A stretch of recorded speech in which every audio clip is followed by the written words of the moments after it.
आप शुरू में तो कार्यक्रम बदलेगा। नहीं नहीं, ऐसा है कार्यक्रम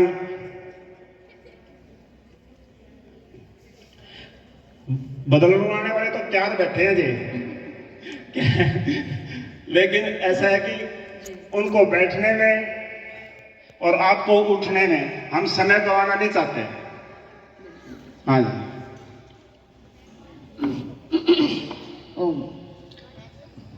तो ये बहुत प्यारा गीत, शौर्य से भरा और तेज से भरा, समस्त मातृशक्ति को समर्पित करूंगी। और ये गीत आपने बहुत बार सुना होगा, और सुना है तो दिखना चाहिए कि आपने सुना है। और ये गीत है झांसी की रानी को समर्पित, आप सभी बेटियों को, सभी मातृशक्ति को समर्पित करती हूँ। आज का जो समय है वो केवल विद्या प्राप्त करने का समय नहीं है। वेद में एक मंत्रांश आता है, शस्त्र शास्त्राभ्याम शत्रु हनो भवेम। अगर संसार में शत्रुओं को जीतना चाहते हो, है ना, विजयी होना चाहते हो, तो आपके हाथों में शस्त्रों की भी शिक्षा होनी चाहिए। बोलो, शास्त्रों की भी शिक्षा होनी चाहिए। आज विद्यालयों में, स्कूलों में विद्या तो प्राप्त करवाई जाती है, लेकिन बोलो शस्त्रों का ज्ञान बच्चियों को या बच्चों को नहीं दिया जाता। इसलिए पैसे कमा के आगे धनवान तो बनते हैं, लेकिन बोलो शौर्यवान नहीं बनते। हमारे मध्य आदरणीय राजपाल जी दहिया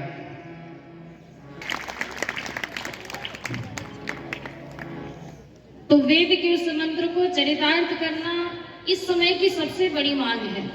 अगर मैं आज के समय में बोलूं, सभी अभिभावक बैठे हैं पीछे की लाइन में, और आप सभी बच्चे बैठे हैं जो इन स्थितियों में इस समय को देख रहे हैं, और आप भी टीवी के माध्यम से, न्यूज चैनल के माध्यम से इन विषयों को हर दूसरे दिन सुनते होंगे अपने कानों से। आज के समय में अगर कहा जाए कि आप अपनी घर की बेटियों को 10 बजे रात के बाद अकेले छोड़ दो कहीं जाने के लिए, तो किस माता पिता का हृदय स्वीकार करेगा कि नहीं वो भेज सकते हैं? कोई ऐसा है जो हाथ उठा दे? नहीं उठाएंगे आप हाथ, क्योंकि आप जानते हैं कि 10 बजे के बाद अगर बेटी को छोड़ा जाए तो बेटी हमारे इस देश में बोलो सुरक्षित नहीं है। एक बहुत सुंदर गीत बना था कि वैदिक विचारों का उदयन होगा, सुंदर हमारा जीवन होगा। उसमें एक लाइन मुझे सबसे अच्छी लगती है कि ढूंढने से मिले नहीं कोई चोर जार भी, और धर्म के विरुद्ध ना हो कोई व्यवहार भी। लेकिन आज के समय में ऐसा नहीं कर सकते। मनु महाराज ने बड़े चिल्ला के कहा था, एतद देश प्रसूतस्य सका सादत्र जन्मनः स्वम स्वम चरित्रम शिक्षेरम पृथिव्याम सर्वमानवः।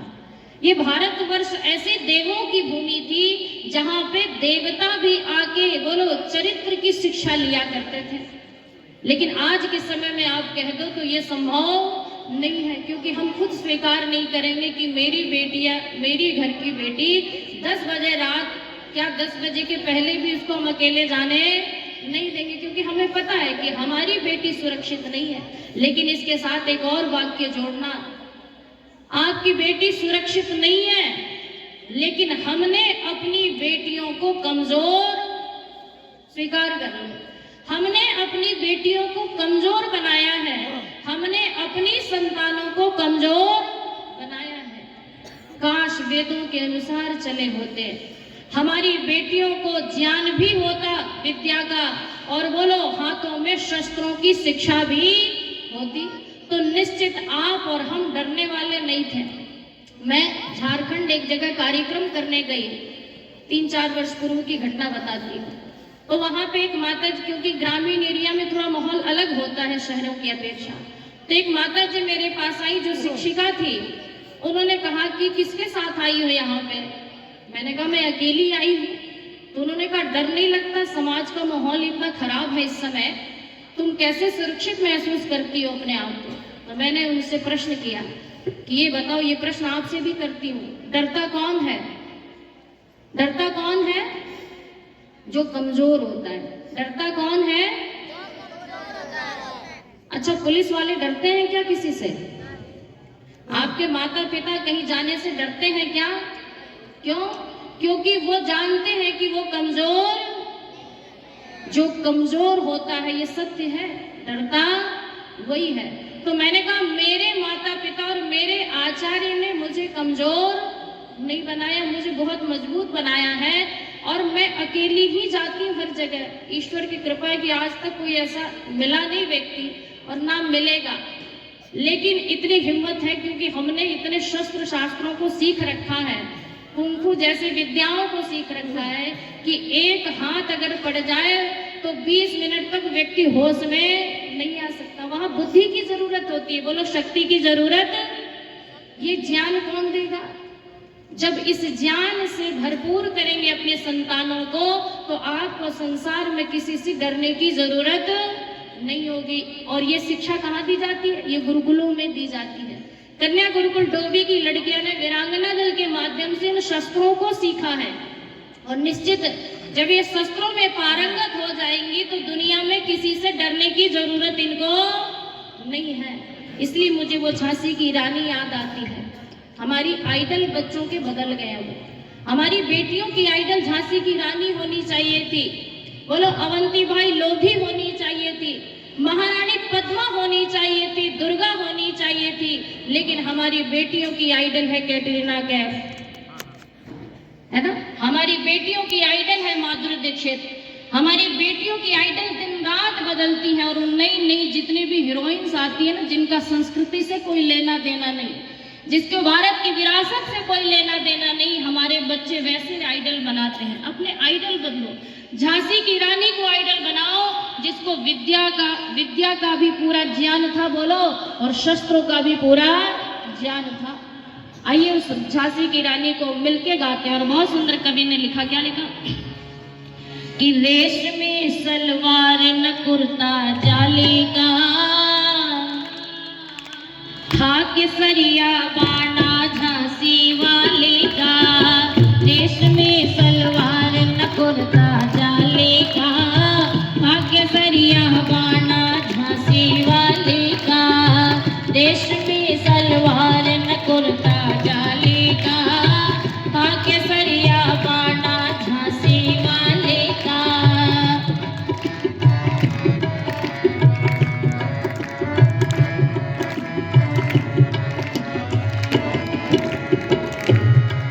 लड़ने को चली मर्दानी लेकर तलवार सुहानी।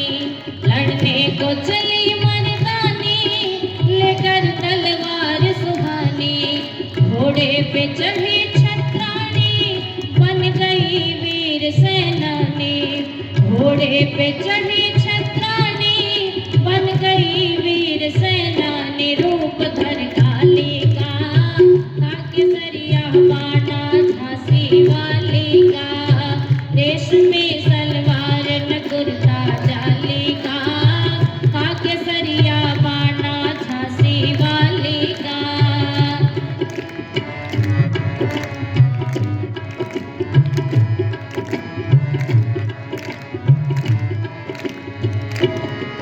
बेटे को बांध कमर में लड़ती बेफिक्र समर में। बेटे को बांध कमर में लड़ती बेफिक्र समर में।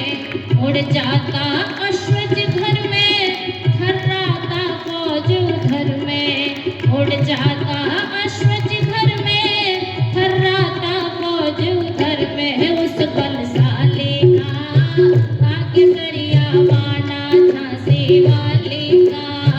रेशमी सलवार न कुर्ता जाली का, खाके सरिया बाना झांसी वाली का।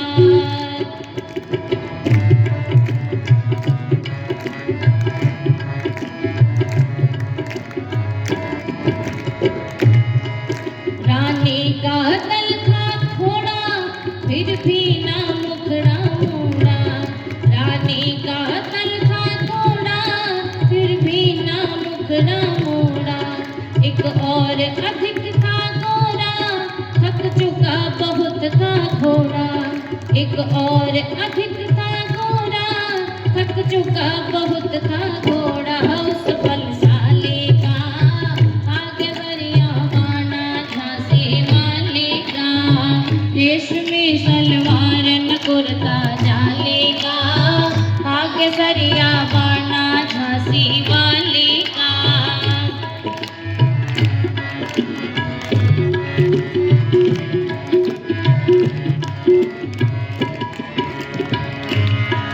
रानी की देख लड़ाई देते अंग्रेज दुहाई, रानी की देख लड़ाई देते अंग्रेज दुहाई, अब चलो यहाँ से भाई है मौत ये सर पर आई, अब चलो यहाँ से भाई ये मौत है सर पर आई, बार दो नाली का, ताके सरिया बाना झांसी वाली का, रेशमी सलवार न कुर्ता जाली का, ताके सरिया बाना झांसी वाली का, मेरी रेशमी सलवार न कुर्ता जाली का, ताके सरिया बाना झांसी वाली का।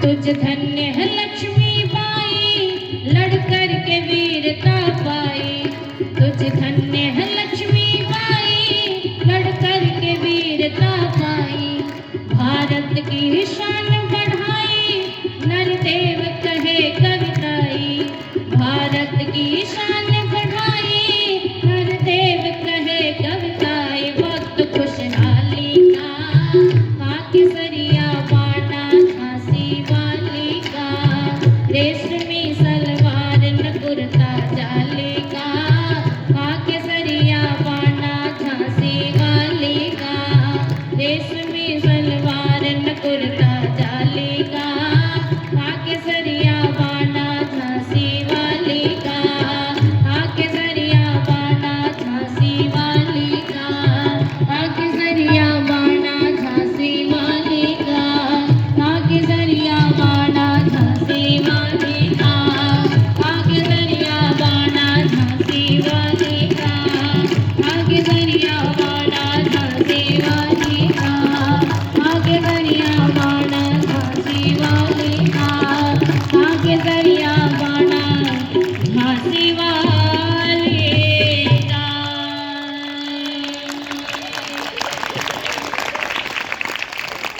वो झांसी की रानी ना हर कोई बन सकता है, आप भी बन सकती हैं। कब? झांसी की रानी क्या चलाने में माहिर थी?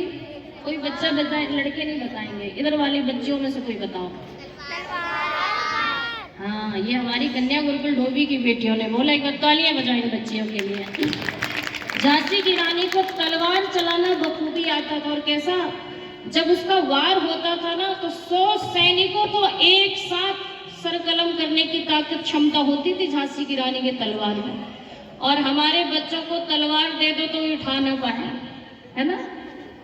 हमने अपने घर में तलवार भी रखे हैं, लाठियां भी रखी हैं, क्योंकि हमने भी सीखा है और अपनी बेटियों को भी सिखाया है। और जिस दिन आप अपने बेटे और बेटियों को शस्त्रों और शास्त्रों से अलंकृत कर देंगे ना, संसार में किसी से भयभीत होने की जरूरत हम और आपको नहीं होगी। और झांसी की रानी राष्ट्रभक्त भी बहुत बड़ी थी, है ना। अगर राष्ट्रभक्ति में कहीं नाम महाराणा प्रताप का नाम लिया जाता है, राष्ट्रभक्ति में नाम अगर भगत सिंह का लिया जाता है, सुखदेव राजगुरु का लिया जाता है, तो वहां पे झांसी की रानी का भी नाम बड़ी अदम्य साहस से लिया जाता है। क्यों? झांसी की रानी के एक शब्द थे, एक वाक्य था जो फिल्मों में बाद में बना, और वो लाइन क्या थी? अगर आपने सुना हो तो मेरे साथ गुनगुना लेना कि देश से है प्यार। तो सुना है ना गीत? बोलो मेरे साथ। देश से है प्यार तो हर पल ये कहना चाहिए, देश से है प्यार तो हर पल ये कहना चाहिए, मैं रहूं या ना रहूं भारत ये रहना चाहिए, देश से है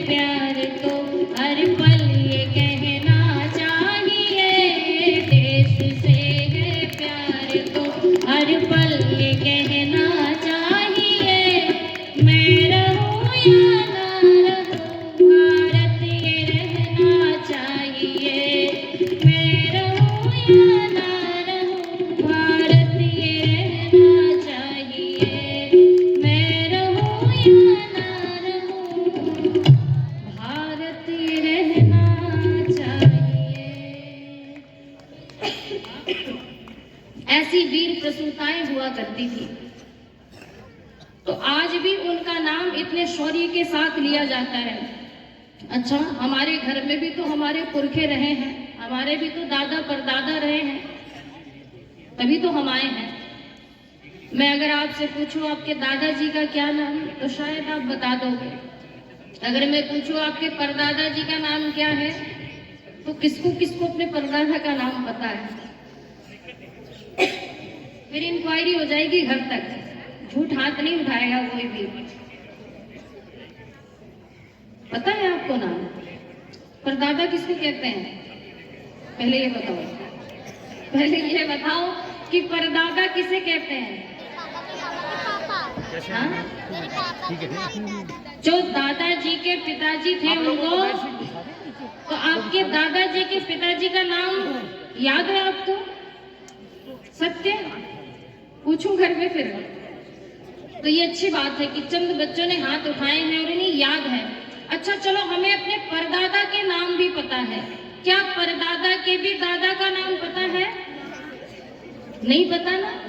लेकिन झांसी की रानी कब आई है ना, 57 में उसकी बिगुल बजी थी और एक गीत चला था, और वो कविता क्या थी, आपके पुस्तकों में हुआ करता था कि सिंहासन हिल उठे राजवंशों ने भ्रिकुटी तानी थी, बूढ़े भारत में आई थी फिर से नई जवानी थी, चमक उठी सन 57 में वह तलवार पुरानी थी, बुंदे ले हर बोलों के मुंह हमने सुनी कहानी थी। और आगे बोल दो, खूब लड़ी मर्दानी वो तो, है ना। 57 में तो उसने तलवार लहराई थी, लेकिन बोलो तब से आज तक झांसी वाली रानी का जो प्रताप है ना, वो कम नहीं हुआ। और घर के बच्चे अपने परदादी का नाम भले न जानते हो, लेकिन बोलो झांसी की रानी का नाम सब जानते हैं। क्यों? क्योंकि उन्होंने अपने से उठ के राष्ट्र के लिए कार्य किया। याद रखना, हम अपने लिए सब कोई जीते हैं, लेकिन जीवन जब राष्ट्र के लिए समर्पित हो जाए, धर्म के लिए समर्पित हो जाए, तो वास्तव में जीवन वही कहलाता है ना। तो हम में सब में विशेष है कुछ ना कुछ। परमात्मा ने हम सबको विशेष दे के भेजा है। हम अपनी शक्तियों को पहचाने, और शक्तियों को पहचानेंगे तो जीवन में किसी से डरने की जरूरत नहीं होगी। इसलिए कवि ने लिखा